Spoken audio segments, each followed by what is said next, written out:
They don't have range. If no one's shooting at them, so they can go slow and in a straight line to conserve fuel, they can go 1,000 miles, maybe. Most of them, you're talking under 400 under a war scenario, whereas our fleet is entirely blue water. So if there is a real conflict in which the Chinese are involved, someone who does not care for them, and that is a long list these days, is going to put 2 destroyers in the Indian Ocean basin and cut the energy line, and China deindustrializes within a year. They are the most vulnerable economy on the planet. And that's only the second reason why I don't see the Chinese surviving the decade. Anyway, back to us. Checkbook map again. I think you know where you are. This is the most important cluster of checkbooks in the history of human civilization. Marshalltown, Iowa, where I'm from. Bismarck, North Dakota. Moving on. This is not a frat party. Population of Western North Dakota is what, 12? Yeah. This is not just a bunch of dudes leaving the lights on. Yeah. It's lit up because of a problem with transport. Now, oil's a liquid. You can put it into a container or a rail car or a tanker truck, whatever. Natural gas disperses. And so much natural gas is bubbling up out of the fields as a byproduct that we have to flare it until we can build out the infrastructure to capture it and transport it. And you can see it from space. Which means in the United States, only in the United States, not only is our oil and our gas produced where we live, for us, natural gas is a waste product. And waste product economics are brilliant because everyone loves free, right? This is what free looks like. This is Henry Hub. This is our primary natural gas pricing location. We don't have anyone here from the Gulf Coast, do we? Anybody? Yeah, okay. They have these things called hurricanes. And back before 2008, about half of our natural gas was produced in the offshore Gulf. So when a storm would come through, they would have to shut down the platforms and evac them. The storm would rage by, and then they'd have to go back and spend weeks undoing the damage, and that manifested as sustained price increases. But by 2009, the majority of the majority of natural gas in the country was produced onshore in the shale fields. And we don't care what the weather is on shore. So prices went low for a long time. Texans, of course, know what this little spike is. This is what happened last January when Texas got cold. Aw, dropped down to 27. They did not cope well. Prices almost tripled. And this right here, this little thing, this is what we're all bitching about right now. It's like we're nowhere near the 50-year average yet, folks. And yet this has got us ripping our hair out. You guys want to see what the Chinese and the Europeans are bitching about? Because this is so much fun. Europe's already in recession. I don't care what the statistics say. China would be in recession from this if it wasn't that they're probably in recession from the COVID lockdowns.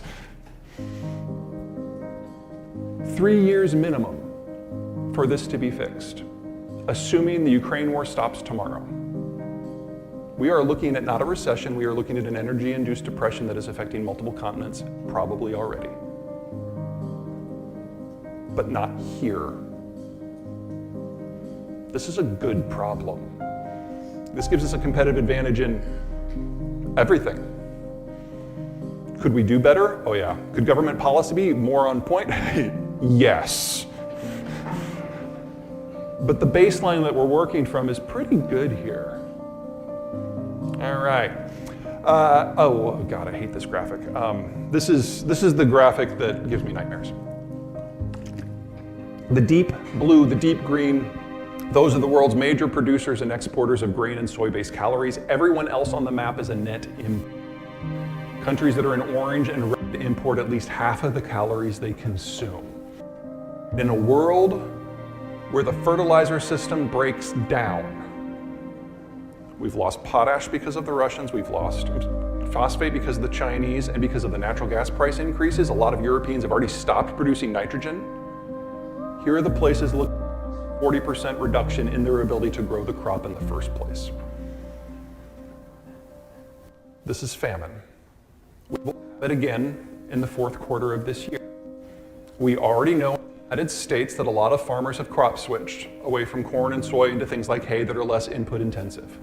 We already know that in sub-Saharan Africa, they're just not using as. We won't have an idea of what yields might look like until probably mid-September. That's usually when we get our first good batch of data.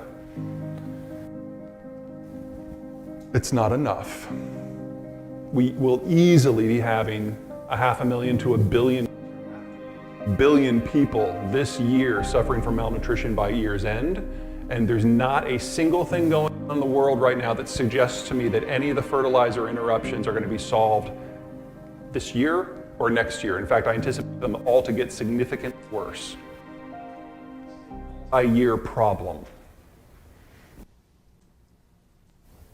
And it's going to change the production portfolio. Now, every color on here is a row crop, but the brown is exclusively wheat. One of the fun things that happens with globalization is instead of competing within your own county and feeding your own county, you can specialize. You can produce whatever your climate and culture allows for you to do at volume for sending to other places. And in doing that, we stop growing wheat. So if you go back before World War II, the US was a big wheat state. But once globalization happened, we went into corn and soy because we could get more bang for our buck with that, and we pushed wheat to the margins. Wheat is cold tolerant and drought tolerant and heat tolerant. So you grow it where nothing else grows. And when you do that in the industrial age, you're growing the wheat on the margins in places where nothing would grow without those industrial inputs, things like fertilizer and irrigation. If those supply chains break down, not only can you no longer grow wheat there, you have to grow wheat on your better land. And that means the volume of internationally traded agricultural commodities is in the early stages of collapse. But production isn't going to overly change here, because for us, most of the inputs are local. Let's compare that to the big competitor, Brazil. This is Minnesota. Not that far away. Weird people, but not that far away.